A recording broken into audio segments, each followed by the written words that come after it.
అందరికీ నమస్కారం మిత్రులారా.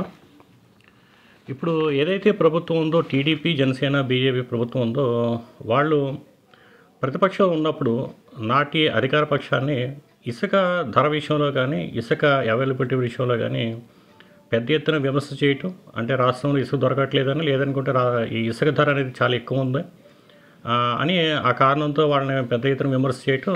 మేము కనుక అధికారంలోకి వస్తే కనుక ఇసుకని ఉచితం చేస్తాము, ప్రజలకు ఉచితంగా ఇసుకని సప్లై చేస్తామని వాళ్ళు పెద్ద ఎత్తున ప్రచారం చేసి ఆ విధంగా అధికారంలో రావటం అనేది జరిగింది. ఇంకా అధికారంలోకి వచ్చిన తర్వాత వాళ్ళు ఇప్పుడు ఏమైనా చెప్తున్నారంటే ఉచిత ఇసుక అయితే ఉచితమే, కానీ వాళ్ళు ఎవరైతే ప్రజలు ఉన్నారో వాళ్ళు ఈ సీనరేజు, తవ్వకం, నిర్వహణ, తర్వాత రవాణా ఛార్జెస్ కూడా ప్రజలు భరించాలని చెప్తున్నారన్నమాట. సరే, అది కూడా పోనీ అని ముందుకు వచ్చిన తర్వాత ఇప్పుడు పరిస్థితి ఏంటంటే ఎవరైతే ఈ ఇసుక తీసుకుంటున్నారో ప్రజలు, వాళ్ళకి ఇంత ముందున్న రేటు ఏదైతే ఉందో అదే రేటు కొనసాగటం, లేదనుకుంటే అంతకన్నా ఎక్కువ రేట్ అనేది వాళ్ళకి భరించాల్సి రావటం అనేది జరుగుతుందన్నమాట.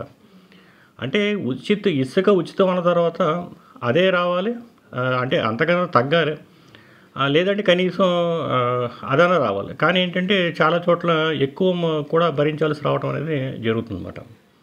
ఇంకా దీనికి కారణం ఏంటంటే ఈ ప్రజలు ఏదైతే ఉన్నారో ఈ రాజకీయ నాయకులు చెప్పే అబద్ధాలని, అసత్యాలని, రాజకీయ నాయకులు చేసే మోసాలని ఈ అబద్ధాలుగాను మోసాలుగా కాకుండా ఒక కళగా భావించడం అన్నమాట. అంటే రాజకీయ నాయకులు చెప్పే అబద్ధాలని, చేసే మోసాలని ఏంటంటే వాళ్ళు దాన్ని ఒక ప్రౌడ్గా, అంటే అదొక హీరోయిజంగా వాళ్ళు ప్రజలనేవి భావించడం. తద్వారా ఏంటంటే రాజకీయ నాయకులు అదే పనికి ఏంటంటే వాళ్ళు అబద్ధాలతోనే మొదలు పెడుతూ అబద్ధాలతోనే వాళ్ళ జీవితం కంటిన్యూ చేయటం. ప్రతిదీ ఏంటంటే ఒక అబద్ధమయం చేయటం, ప్రతిదాన్ని ఏంటంటే ఒక మోసపూరితంగా వాళ్ళు చేయటం వల్ల వాళ్ళ కింద ఉన్న ఏవైతే వ్యాపారస్తులు కానీ, లేదంటే చోటమోటా నాయకులు కింద ఉన్న కార్యకర్తలు కానీ, లేదంటే అధికారులు కూడా ఏంటంటే వాళ్ళు దాన్నే కంటిన్యూ చేయటం. అంటే ఎవరైతే పాలకులు ఉంటారో వాళ్ళు మోసపూరితంగా వాళ్ళు చేస్తున్నప్పుడు, వాళ్ళు అబద్ధాలు చెప్తున్నప్పుడు మేము కూడా ఎందుకు చెప్పకూడదు, మా పట్ల కూడా ఎందుకు కొట్టుకోవాలి, మాకు కూడా పిల్లలు ఉన్నారు కదా, మాకు కూడా శాశ్వత జీవితం ఉంది కదా, మాకు కూడా జీవితం ఉంది కదా అన్నట్టుగా వాళ్ళు బిహేవ్ చేస్తూ వాళ్ళు కూడా కొత్త మోసాలకి తెరతీయటం వల్ల ఇవేంటంటే ఏదైతే రేటు ఉందో అది తగ్గాల్సిన రేటు కాస్త ఏంటంటే మురపట్లాగే కంటిన్యూ అవ్వటం, లేదనుకుంటే అంతకన్నా ఎక్కువ నమోదవటం అనేది జరుగుతుందన్నమాట. అంటే ఈ ప్రజలు అన్నవాళ్ళు ఏంటంటే వాళ్ళు ఏదైతే నెగ్లిజెంట్గా ఉంటున్నారో, ఏదైతే బాధ్యతారాహిత్యంగా ఉంటున్నారో అవన్నీ కూడా దీనికి మూల కారణం అవుతుందన్నమాట. అంటే ప్రజలకి ఏంటంటే చాలామందికి ఎవరైతే భరిస్తున్నారో వాళ్ళకి కొంత ఏదైతే నిజమైన పెయిన్ ఉంటుందో భరించే మామూలుగా కొనే వాళ్ళకి పెయిన్ ఉంటుంది, మిగతా వాళ్ళకి అది అనిపించకపోవటం, వాళ్ళు ఏంటంటే ఇసుకే కదా, దాన్ని ఉచితమే మామూలుగా అదే కదా వాళ్ళు అనుకోవటం, ఇలాగా జరుగుతుందన్నమాట. ఇంకేంటంటే ఈ ఇసుక ఎవరైతే ఇప్పుడు అధికార పక్షం ఉందో వాళ్ళు ఏంటంటే దాన్ని ఇసుక అయితే మామూలుగా ఇసుక వల్ల ఏంటి అంతకుముందు 750 కోట్ల వరకు ఆదాయం ఉండేదని అప్పట్లో పేపర్లో అవి వచ్చి మామూలుగా పబ్లిష్ అవుతూ ఉండేమాట. అంటే 750 కోట్ల రూపాయలు అయితే ప్రభుత్వానికైనా రావాలి ఆదాయం, లేదనుకుంటే కొనేవాళ్ళకైనా ట్రాన్స్ఫర్ అవ్వాలి. కాకుండా మధ్యలో ఏంటంటే ఈ దళారులకి అనేది వెళ్ళిపోవటం, లేదంటే అధికారులకి జేబులోకి వెళ్ళటం అనేది జరుగుతుందన్నమాట. ఇంకేంటంటే ఎవరైతే దీంట్లో ప్రత్యక్షంగా లేరు వాళ్ళకి ఇప్పుడు ఏమీ అనిపించకపోవచ్చు, కానీ తర్వాత ఇది అన్ని రంగాల్లోనూ ఇదే ఏదైతే ఉందో ఉదాహరణ ఏదైతే ఉందో కదా, అది అన్ని రంగాల్లో కూడా వ్యాప్తి చెంది అన్ని రంగాల్లో కూడా ఈ కొత్త దోపిడీ అనేది తెరలేసే అవకాశం ఉందన్నమాట.